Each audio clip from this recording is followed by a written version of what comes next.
인사하시겠습니다. 잘 오셨습니다. 주님의 이름으로 환영합니다.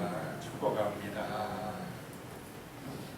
오늘 말씀의 제목은 신성한 성품에 참여하는 자라는 제목입니다.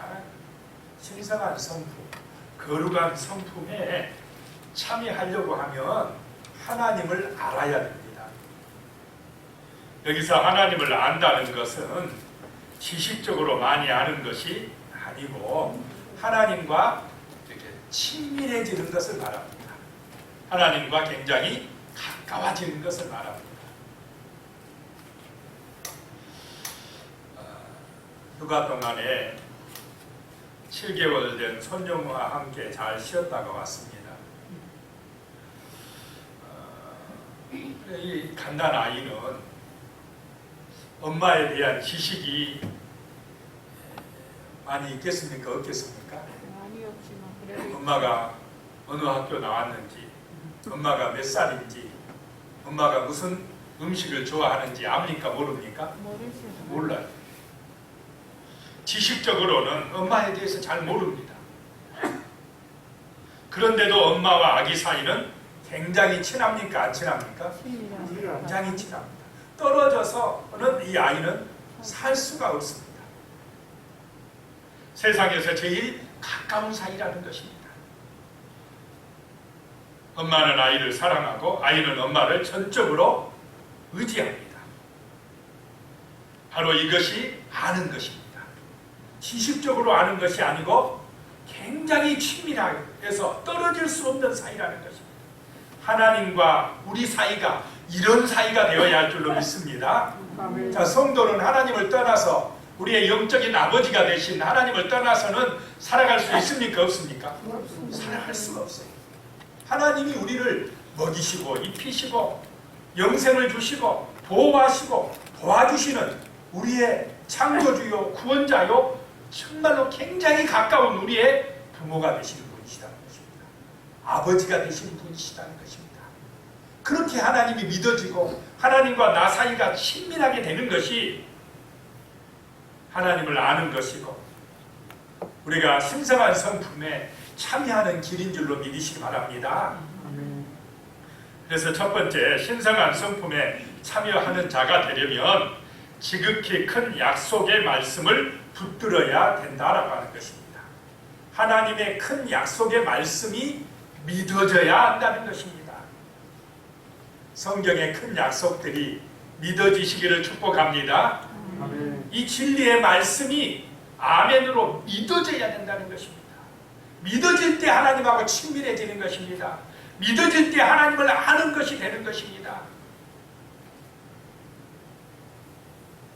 믿어질 때에 이 약속의 말씀이 믿어질 때에 우리는 그냥 하나님께 맡기는 인생이 됩니다. 하나님을 의지하는 인생이 됩니다. 그런 은혜가 임하시기를 축복합니다. 지극히 큰 약속의 말씀이라고 베드로 사도는 말씀합니다. 이 말씀을 붙들라는 것입니다. 그것이 신성한 성품에 참여하는 길이 된다는 것입니다. 자, 거룩한 삶을 사는 것도 내 힘으로입니까? 말씀의 능력으로 가능한 것입니까? 말씀의 능력으로, 성령의 도우심으로 내가 신성한 삶을 살게 되고 거룩한 삶을 살게 되는 것이다 라고 하는 것입니다. 베드로후서 4장 1절입니다. 예수 그리스도의 종이며 사도인 시몬 베드로는 우리 하나님과 구주 예수 그리스도의 은을 힘입어 동일하게 보배로운 믿음을 우리와 함께 받은 자들에게 편지하노니 라고 말씀하고 있습니다. 이 베드로는 자신을 예수 그리스도의 종이고 그 다음에 사도라고 소개를 합니다. 여기서 종에 해당하는 헬라어 둘로스는 당시 사회에서 주인에게 완전히 외속되어 있는 노예를 가리킵니다. 그래서 베드로는 자기는 지금 누구의 종이라는 것입니까? 예수의 종이다. 예수의 노예가 되었다는 것입니다. 종은 자기 마음대로 합니까? 안 합니까? 안 해요. 철저하게 주인 대신 예수님의 뜻대로, 예수님이 명령하신 대로 예수님의 큰 약속의 말씀대로 움직인다는 것입니다. 자, 우리도 이렇게 둘로스가 되신 줄로 믿습니다. 예수의 종이 되었다는 것입니다.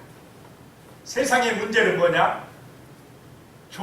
예수의 종이 안 되고 내가 주인 행세하는 것이 문제다. 예수의 뜻대로가 아니라 누구 뜻대로 살아가려고 하는 것이 이 땅의 문제입니까? 내 뜻대로, 내가 주인 되려고 하는 것.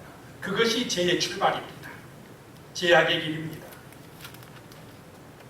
그런데 정말 예수 믿는 사람은 이제 내 옛 자아가 죽어요. 옛 사람이 죽습니다. 자기를 부인합니다. 그 다음에 예수의 종이 되어서 예수님의 말씀대로 살아가려고 결단하는 것입니다. 그 다음에 사도라는 이 말은 헬라어로 아포스톨로스라는 말인데 보냄을 받은 자라는 뜻입니다.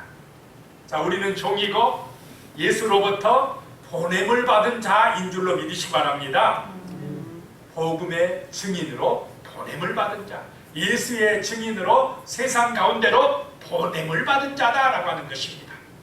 그래서 종이요 사도인 우리는, 사도가 아니지만 우리는 보냄을 받은 자인 우리는 세상 속에 살아갈 때에 예수의 종으로서 이 말씀을 전하라고 보냄받은 자로서 살아가시기를 축복합니다. 그래서 복음의 증인 되려면 이 지극히 큰 약속의 말씀을 어떻게 해야 됩니까? 내가 확실하게 믿고 있어야 됩니다. 그래야 이 복음의 말씀을 세상 사람들에게 전하는 보냄받은 자의 사명을 감당할 수가 있다라고 하는 것입니다. 베드로후서 4장 2절입니다. 하나님과 우리 주 예수 그리스도를 알므로 은혜와 평강이 너희에게 더욱 많을지어다 라고 말씀합니다. 은혜와 평강이 어디서 오느냐? 하나님과 우리 주 예수 그리스도를 알 때에 온다라고 하는 것입니다.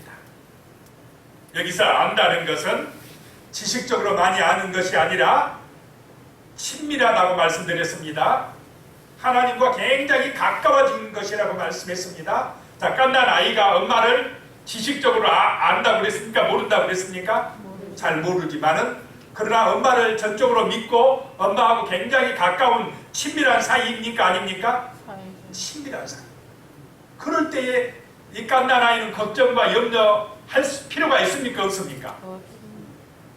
걱정할 필요가 없어요. 내가 염려할 필요가 없습니다. 맡기기만 하면 돼요. 엄마가 인도하는 대로 따라가기만 하면 돼요. 그러면 가장 안전합니다. 부족함이 없습니다. 마찬가지로 우리가 하나님과 우리 주 예수 그리스도를 안다는 게 뭐냐? 하나님을 전적으로 믿고 의지하는 것인 줄로 믿으시기 바랍니다. 믿고 의지하시기 바랍니다.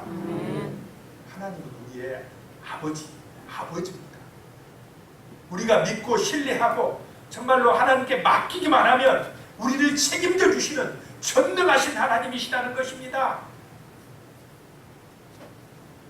그래서 우리의 신앙생활은 뭐냐? 우리 주 예수 그리스도를 알아간다는 것입니다. 더 가까이 가는 것입니다. 더 친밀해지는 것입니다. 하나님을 아버지로 인정하고 창조주와 구원자로 인정하는 것입니다. 다른 말로 하면 여호와는 나의 목자시니 부족함이 없으리로다 라고 다윗처럼 고백하는 것입니다.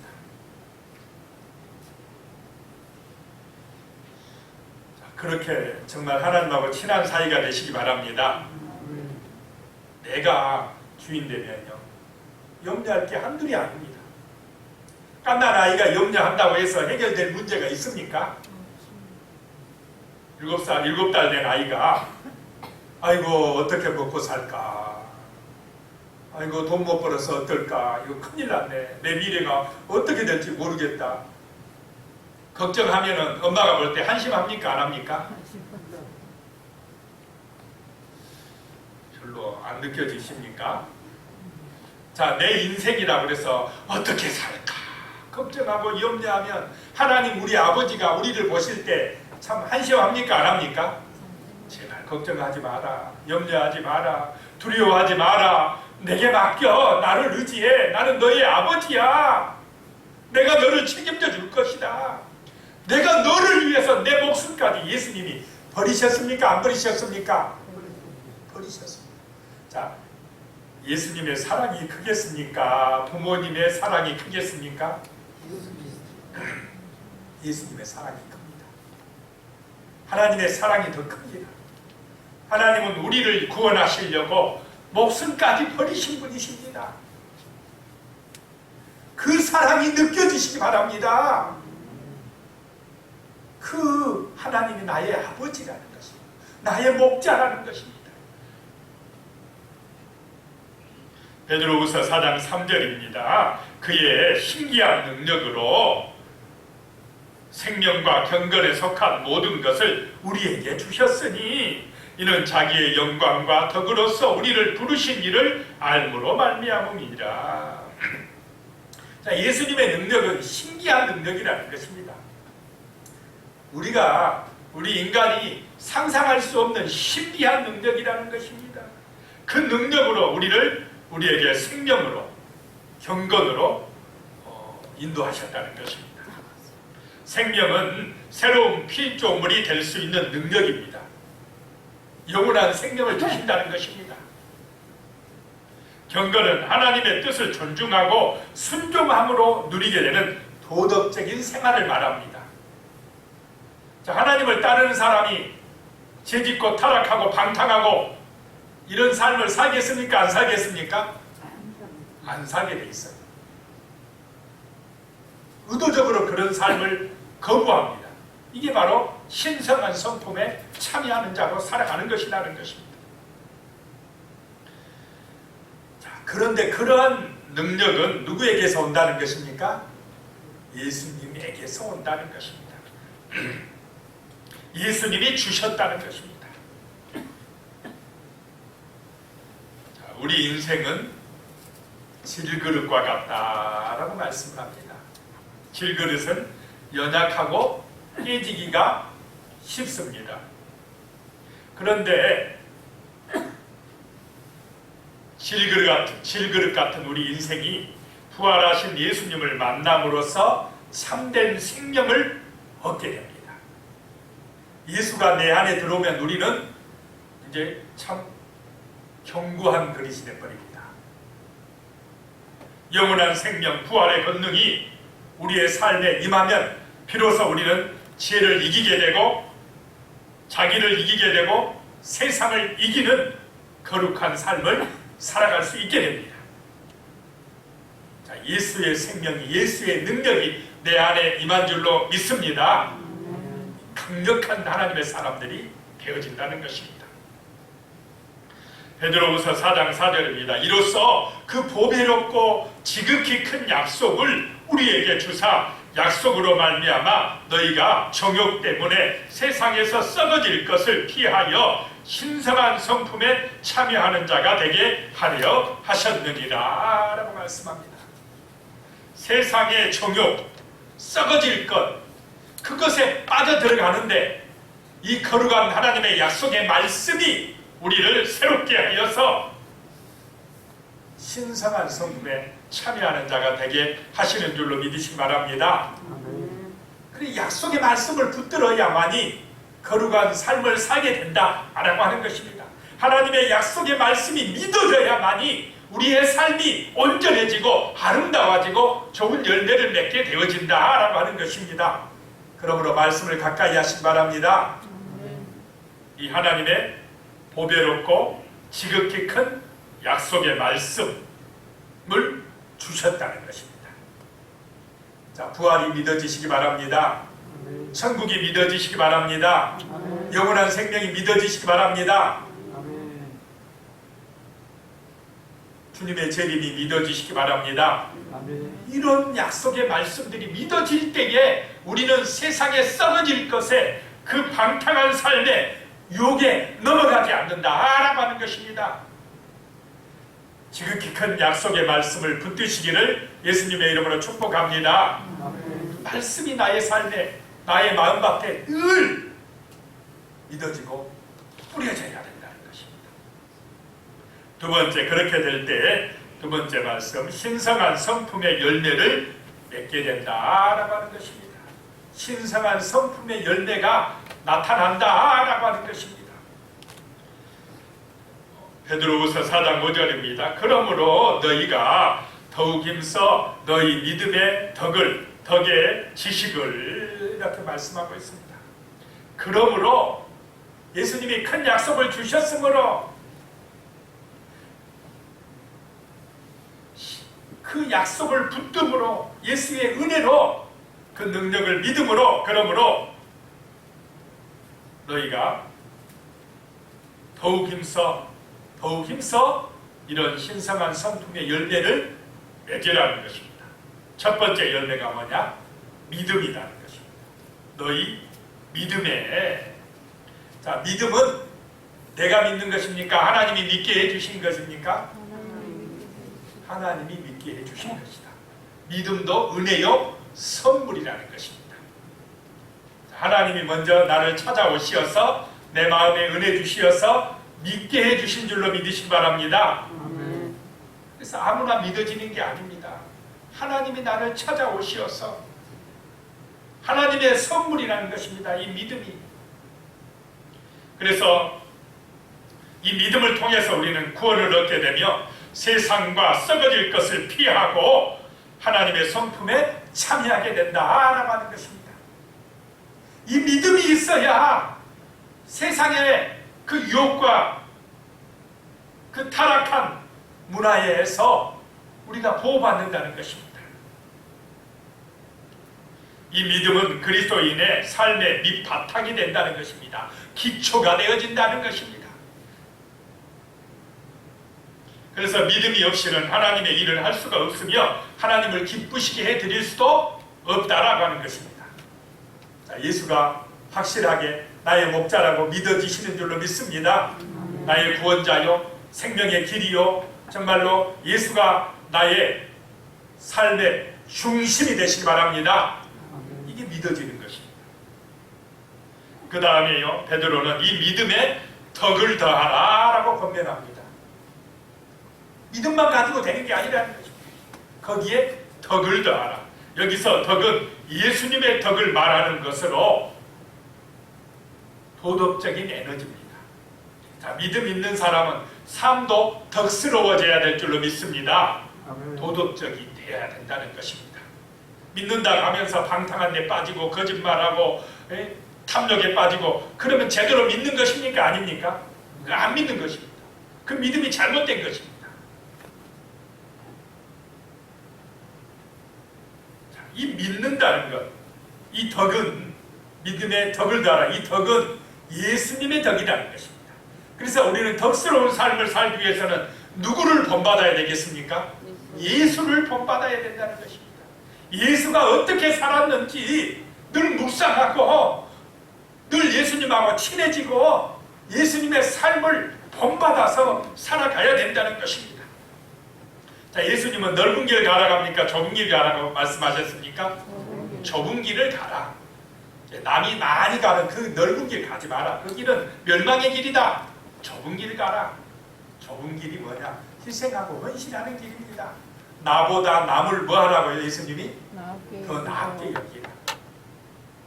그냥 남하고 경쟁해서 내가 누르고 이기려고만 하지 말고 좀 이웃을 귀하게 여겨주고 나보다 남을 좀 낮게 여겨주고 섬기는 그런 마음의 자세로 살아가라. 이런 삶이 덕 있는 삶인 줄로 믿습니다. 다른 사람을 귀하게 여겨주고 배려해주고 좀 사랑해주고 그러면 사람들이 나를 좋게 봐줍니까? 안 봐줍니까? 내 주변의 사람들이 정말 생명을 얻고 기쁨이 되어 살아갈 줄로 믿습니다. 이것이 하나님의 나라를 이루는 길이 아니겠습니까? 휴가 기간에 딸 집에서 블라인드 사이드라는 미국 영화 한 편을 봤습니다. 아이 둘이 있는 백인 가정에 백인 가정 부부가 있는데 아이 둘이 있어요. 그런데 그 집에 몸이 비대한 흑인 소년이 들어와 살게 됩니다. 우연히 그 부부가 차 운전하고 가는데 자기 자녀들과 같은 학교에 다니는 애 하나가 걸어가고 있어요. 흑인 소년이 뚱뚱해요. 어디 가냐 그랬더니 저 체육관에 가. 왜 체육관에 가느냐? 잠자러 간답니다. 잘 곳이 없어서. 부모가 없어요.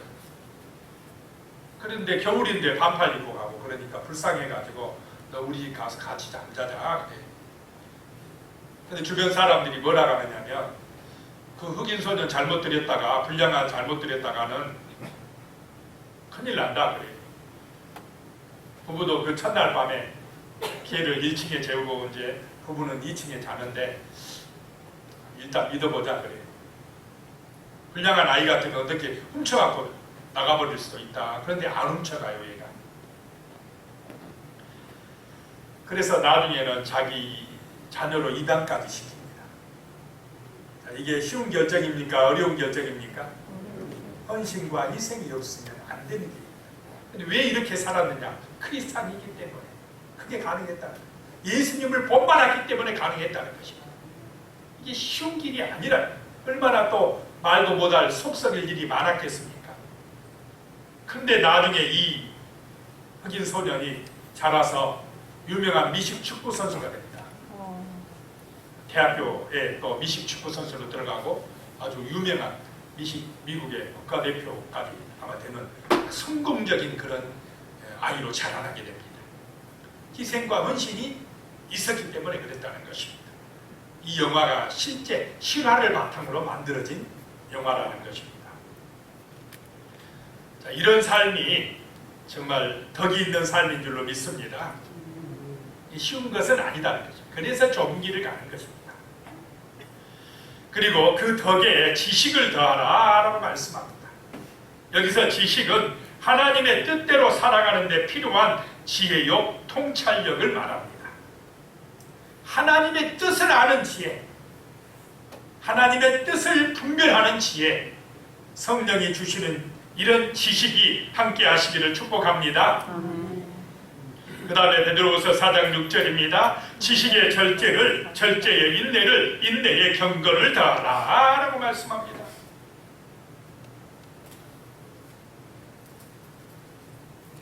이 절제라는 것, 절제는 육체적인 욕망이나 지나친 방종, 성적 남용 이런 것에 반대되는 의미입니다.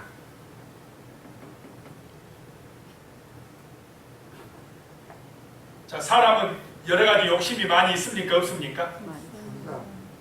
탐욕, 뭘 많이 가지려고 하는 탐욕. 끝이 있습니까? 없습니까? 끝이 없어. 그걸 절제할 줄 알아야 된다는 거지. 또 식욕, 뭐 먹고 싶은 거, 맛있는 거 찾아다니는 거 유행합니까? 안 합니까? 그것도 좀 절제할 줄도 알아야 되고, 성적인 타락도 그것도 절제할 줄 알아야 된다는 거지. 오늘 이 시대의 문제는 인권이나 개인의 자유를 지나치게 강조하다 보니까 절제라고 하는 이 미덕이 약화되고 있습니다. 자유가 아니라 방종에 빠지고 있는 경우들이 많이 있다는 것입니다. 그것이 절제되는 그런 절제의 성품의 열매가 필요하다라고 하는 것입니다. 그 다음에 절제에 인내를 더하라라고 말씀합니다. 인내는 하나님을 신뢰하고 하나님의 약속이 성취되리라고 하는 소망 가운데 고난과 또 악에 대항하여 용기 있게 지속적으로 참고 견디는 것을 말합니다. 자, 진리 따라 가려면 인내가 필요합니까? 안 합니까? 인내가 필요해요. 참고 견디는 것이 필요합니다. 끝까지 참고 견딜 때 우리는 생명의 멸류관을 받게 되는 것입니다.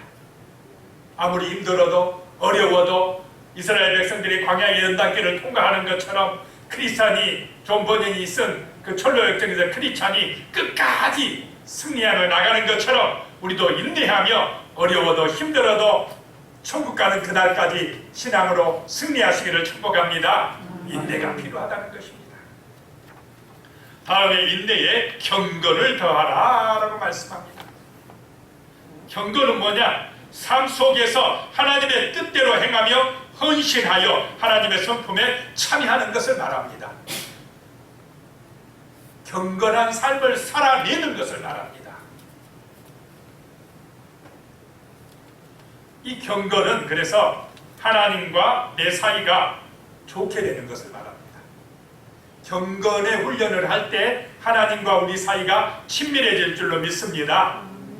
그래서 말씀 묵상도 하고 예배도 드리고 기도도 하고 찬송도 하는 이유가 뭐냐? 하나님하고 친해지려고.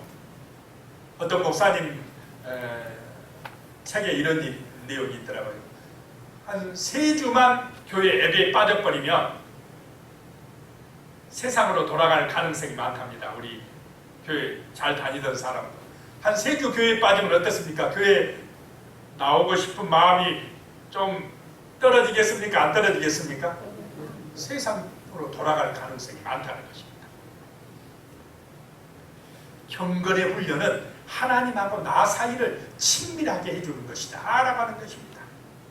그 다음에 베드로후서 4장 7절에요. 경건에 그 다음에 형제 우애에 사랑을 더하라 라고 말씀하고 있습니다.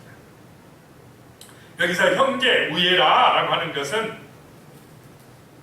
믿음 안에서 형제 자매된 이 그리스도인들을 말합니다. 자, 교회 다니면 우리 성도들끼리 어떻게 해야 된다고요? 우애롭게 지내야 된다. 화목하게 지내야 된다. 형제요 자매니까 우애 있게 살아가야 된다는 것입니다. 이것이 하나님의 뜻이고 신선한 성품에 참여하는 길인 줄로 믿으시기 바랍니다. 자칫하면 교회 다니면서도 서로 시기하고 질투하고 분쟁하고 이런 마귀의 시험에 넘어갈 수가 있습니까? 없습니까? 그렇게 되지 않도록 조심하라. 서로 사랑해주고 서로 배려해주고 서로 좀 이해해주고 이렇게 할 때에 형제 우애가 충만해질 줄로 믿습니다. 경건은 하나님과의 관계고 형제 우애는 성도들과의 관계고 그 다음에 마지막에 그 형제 우애에 뭐를 더하라요? 사랑을 더하라. 이 사랑은 세상 사람, 나 외에 다른 사람하고 사람에게 사랑하라는 것입니다.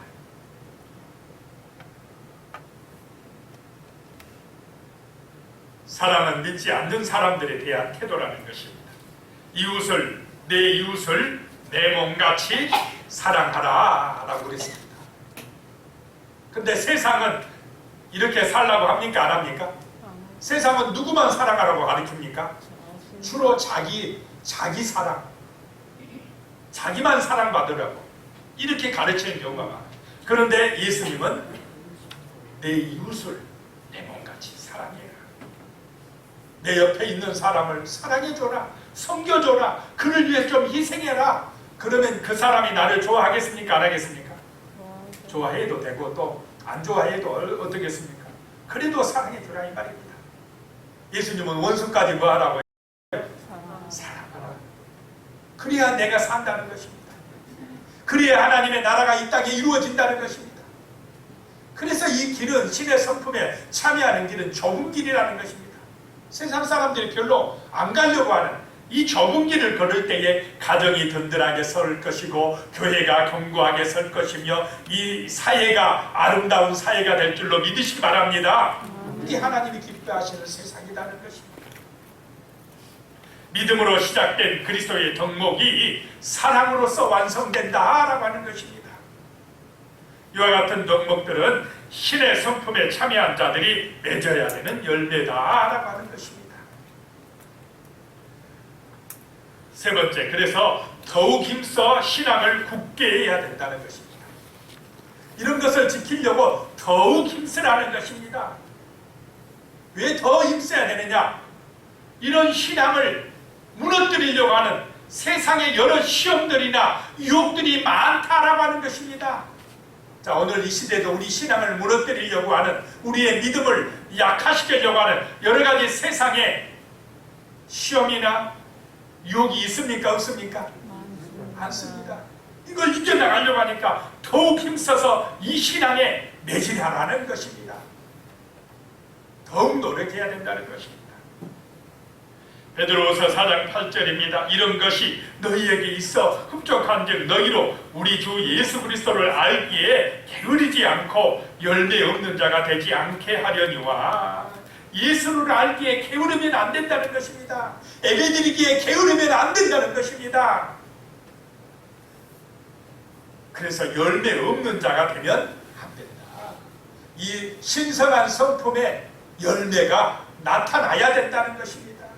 너희 믿음의 지식의 덕을, 믿음의 덕을, 덕의 지식을, 지식의 경건의 형제 우애에 사랑을 더해라. 더해라. 이런 삶이 나타나도록 더욱 힘쓰라는 것입니다. 베드로후서 4장 9절입니다. 이런 것이 없는 자는 맹인이라 멀리 보지 못하고 그의 일체가 깨끗하게 된 것을 잊었느니라. 이런 것이 없는 사람은 영적인 맹인이라는 것입니다. 하나님을 보지 못한다는 것입니다. 하나님을 알지 못한다는 것입니다.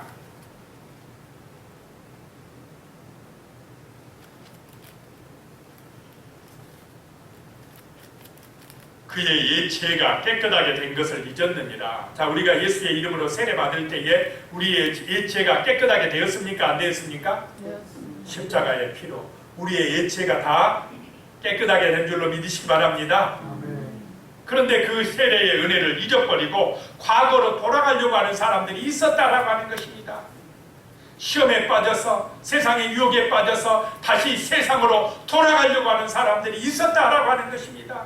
그래서 베드로는 그렇게 하면 안 된다. 그러면 너희는 영적인 맹인들이다 라고 하는 것입니다. 미국에 한 중년 부부가 살고 있었는데요, 그 아내의 시력이 나빠져 가지고 수술을 받게 되었습니다. 그런데 수술이 잘못되어 그만 그 아내가 실명을 하고 말았습니다. 얼마나 답답하겠습니까?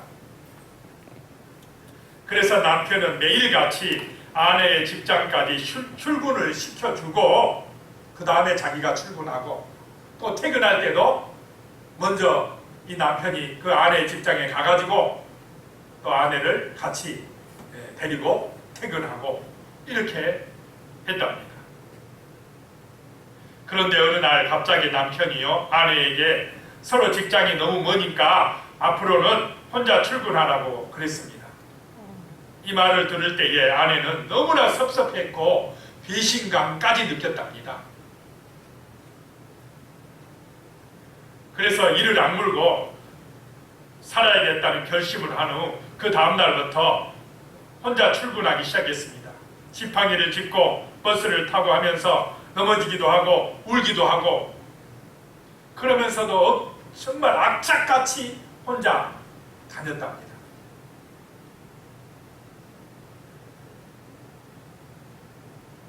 그런데 얼마나 시간이 지나서 이제 혼자 다니는 게 익숙하게 되었을 때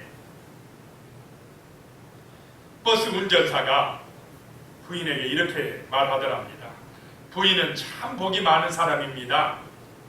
매일 남편이 버스에 함께 앉아 있어주고 직장 건물에 들어가는 순간까지 지켜보다가 등 뒤에서 손을 흔들어주는 보이지 않는 격려를 해주니까요. 이렇게 이야기했답니다. 그 부인이 혼자 다녔습니까? 뒤에서 남편이 보호하고 있었습니까? 왜 그러면 같이 옆에 손잡고 안 다녔습니까? 스스로 다닐 수 있게 하려고. 그 부인은 혼자인 줄 알았는데 실제는 남편이 그냥 모르게 동행해 주었다라고 하는 것입니다. 그런데 그 부인은 알았습니까? 몰랐습니까? 안 보이니까 몰랐다는 것입니다.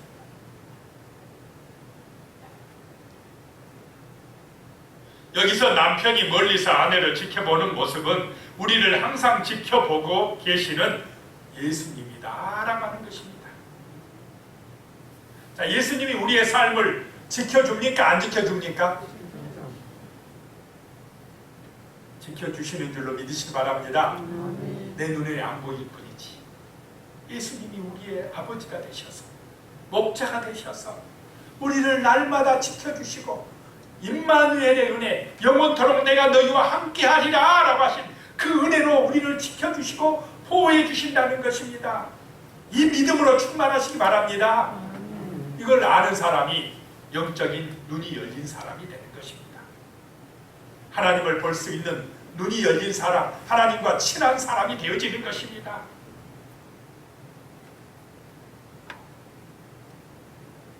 육신의 부모님이 우리에게 주신 생명은, 이 육신의 생명은 20대 후반을 지나 절정기를 넘기면은 점점 이제 시들어집니다.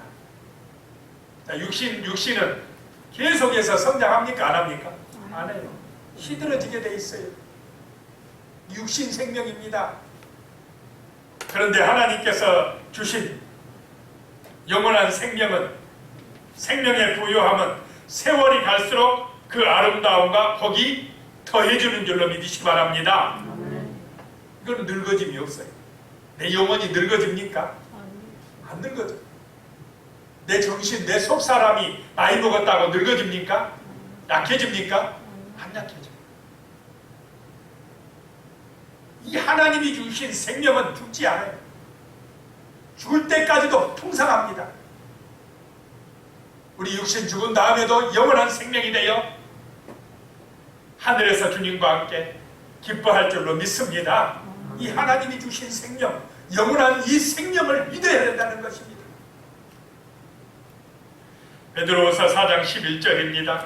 이같이 하면 우리 주 곧 구주 예수 그리스도의 영원한 나라에 들어감을 넉넉히 너희에게 주시리라. 자, 영원한 나라가 있음을 믿으시기 바랍니다. 영원한 새 하늘과 새 땅이 있다는 것입니다. 육신의 나라, 눈에 보이는 이 세상은 잠깐입니다. 그런데 세상의 문제는 이 육신의 세상, 눈에 보이는 이 땅이 전부라고 생각하며 이 세상만 생각하니까 탐욕에 빠지고 방탕에 빠지고 자기중심이 되고 죄짓고 넓은 길을 가다가 참 저 세상 가서는 천국에 못 가고 어디로 떨어져 버립니까? 영원한 불구덩이 속으로 지옥으로 떨어지고 마는 것입니다. 제일 불쌍한 사람입니다. 그래서 제일 보배로운 게 뭐냐? 예수 그리스도를 믿는 믿음인 줄로 믿으시기 바랍니다. 예수를 나의 목자로 삼고 예수님과 친밀하게 살아가는 그 신앙을 굳게 해서 살아가는 그 믿음의 삶을 살 때에 우리는 이 땅에서도 풍성하고 또 이 세상을 떠나 새하늘과 새 땅에 가서도 더 풍성해지는 은혜가 함께 하실 줄로 믿습니다. 기도드리겠습니다. 하나님 아버지, 정말 우리의 마음속에 거룩한 하나님의 약속을 확실하게 믿는 믿음을 주시고 그 약속의 말씀을 믿음으로 신성한 성품에 참여하는 그런 열매 맺는 삶이 되게 하여 주시옵소서. 하나님 아버지, 세상에 시험과 유혹이 많지만은 더욱 힘써 이 신앙을 굳게 지켜나갈 수 있도록 열매 맺는 삶이 될 수 있도록 축복하여 주시옵소서. 예수님의 이름으로 기도드리옵나이다. 아멘.